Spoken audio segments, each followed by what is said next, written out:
Opowiem wam dzisiaj o swoich decyzjach.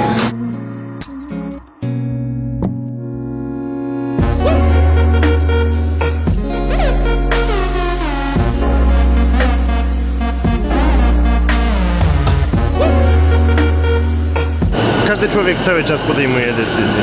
Czasem samodzielnie, czasem z udziałem innych ludzi, czasem ważne, czasem kompletnie nieistotne.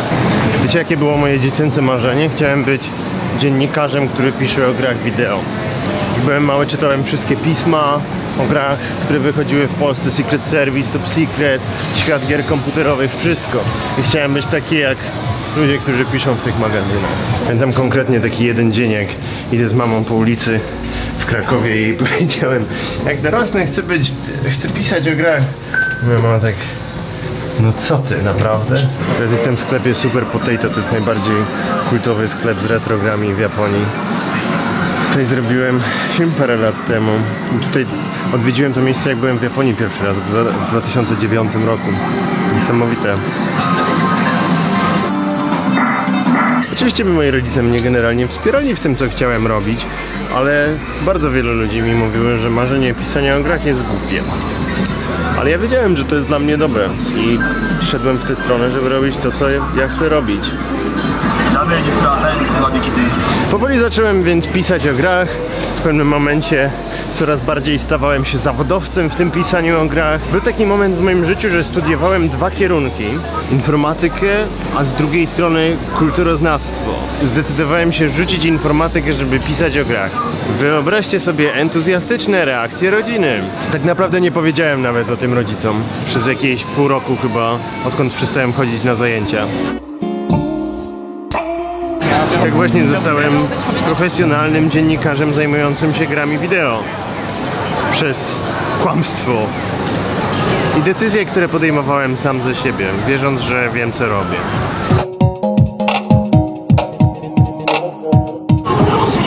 Myślicie, że w czasach, jak zajmowałem się grami, to ludzie jakoś bili na to brawo? Bardzo często się spotykałem z takimi reakcjami, że to, co robię, to nie jest prawdziwa praca, że to jest obijanie się, że jakoś tam wykraczam poza normę, więc coś, co robię, jest złe czy gorsze, bo trzeba było studiować dwa kierunki i trzeba było robić to, czego wszyscy ode mnie oczekują. Na tamtym etapie swojego życia już wiedziałem, że hej, może to nie jest tak, że większość ma rację, może to nie jest tak, że inni ludzie powinni mówić mi, co ja mam robić. Bo może ja mam lepszy pomysł na siebie i może znam siebie lepiej niż wszyscy inni.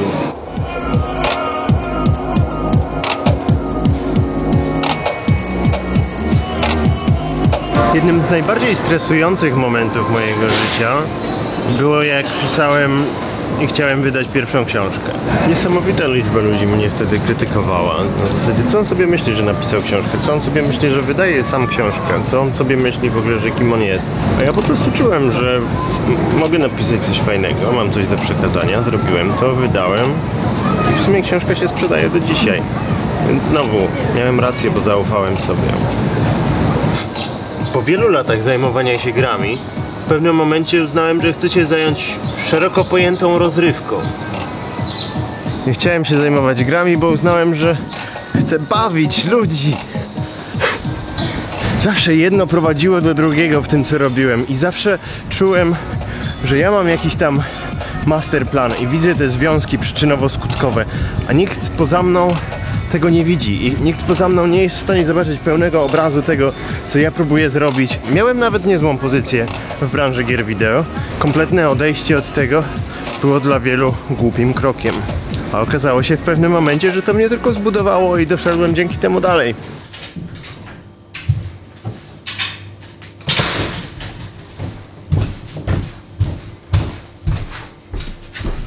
Także na tym etapie życia byłem popularnym w Polsce youtuberem, znanym z Zapytaj Beczkę, z wygłupów, z komedii i od czasu do czasu z serii podróżniczych. W pewnym momencie uznałem, że wyłożę dużo hajsu i razem z Marcinem przylecę do Japonii na 5 tygodni, żeby zrobić najfajniejszą serię podróżniczą, jaką widział polski YouTube. Wylądowałem w tym miejscu, w domu wówczas mi praktycznie nieznanych japońskich kolegów. W tamtym okresie wszystko się w miarę nieźle kręciło dla mnie w Polsce. Dobrze zarabiałem na YouTubie. Byłem jednym z pierwszych YouTuberów w Polsce, którzy dość profesjonalnie podchodzili do tematu akcji sponsorowanych.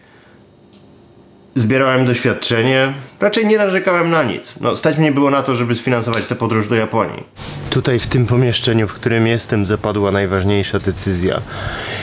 Jedna z ważniejszych decyzji mojego życia w ogóle. Miałem wracać do Polski, a na dzień przed wylotem planowanym uznałem, że jeszcze nie miałem dość Japonii, więc zostanę. Zostałem wtedy sam, bez Marcina, z paroma japońskimi znajomymi. No i właśnie w tamtym okresie poznałem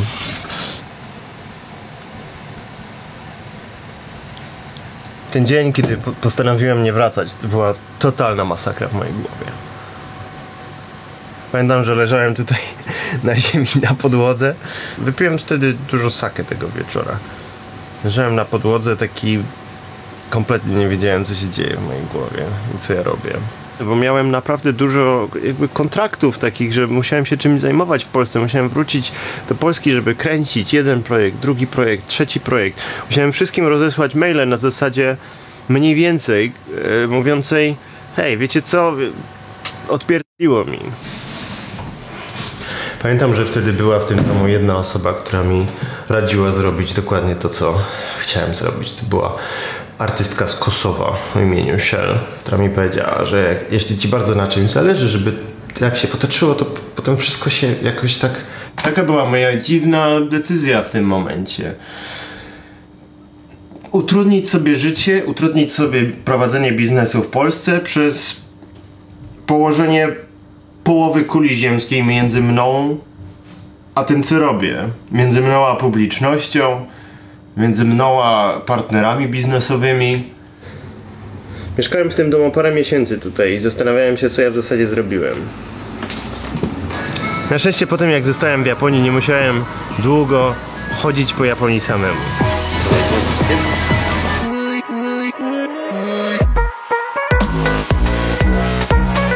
Pamiętam, że na studiach lubiłem siedzieć w pierwszej ławce, kiedy wszyscy studenci zawsze zajmowali miejsca w ostatnich ławkach. Jak wszyscy siadali po lewej stronie, to ja siadałem po prawej stronie. Nie po to, żeby na siłę robić na przekór wszystkim, tylko zawsze byłem świadomy tego faktu, że większość ludzi podejmuje decyzje po prostu patrząc na to, co robią inni ludzie. To jest wszystko prosta psychologia tłumu. Widzisz, że wszyscy idą w jedną stronę, więc myślisz sobie, że to jest... że wypada iść w tę stronę, albo że wszyscy mają rację, bo statystycznie tłum powinien mieć rację. Tymczasem to tak nie działa.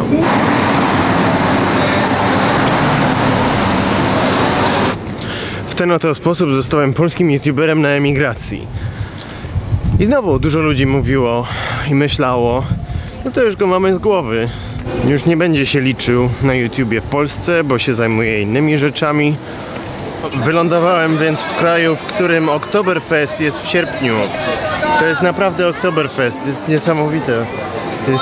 Mają kiełbaski.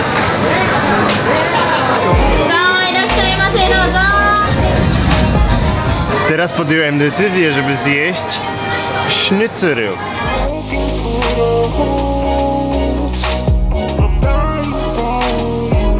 Mówię o decyzjach, które podjąłem za siebie i o tym, jak odbierali je inni ludzie. A nawet nie zaczynam mówić o tym, jak moje życie jest przez cały ten czas komentowane w internecie przez internautów.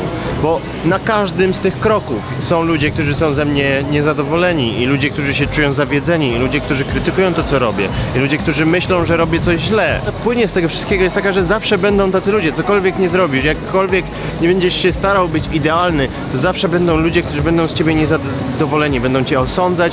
Decyzje trzeba podejmować tak, żeby być w spokoju ze sobą przede wszystkim.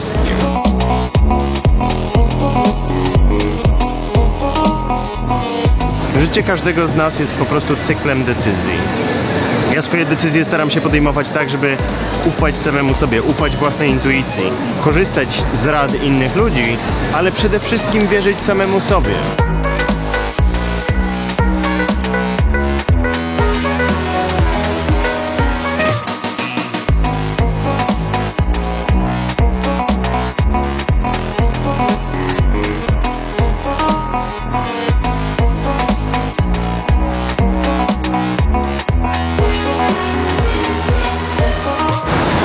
Pamiętajcie, jeśli stoi przed wami ważny wybór, to zastanówcie się, czy decyzja, którą podejmujecie, jest naprawdę wasza.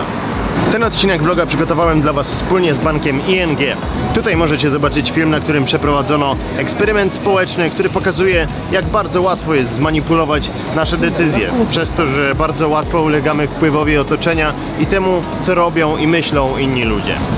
A teraz szybko pójdę na siłownię, bo czasem reszta świata ma rację. Przez długi czas wszyscy mi mówili, mniej więcej wszyscy, weźcie za siebie, zacznij ćwiczyć. Ja sobie myślę, nie, będę mądrzejszy. Proszę. Czasem trzeba słuchać innych. Do mojego sierpniowego challenge'a plus 5 km. Szybkie interwały na siłowni po treningu.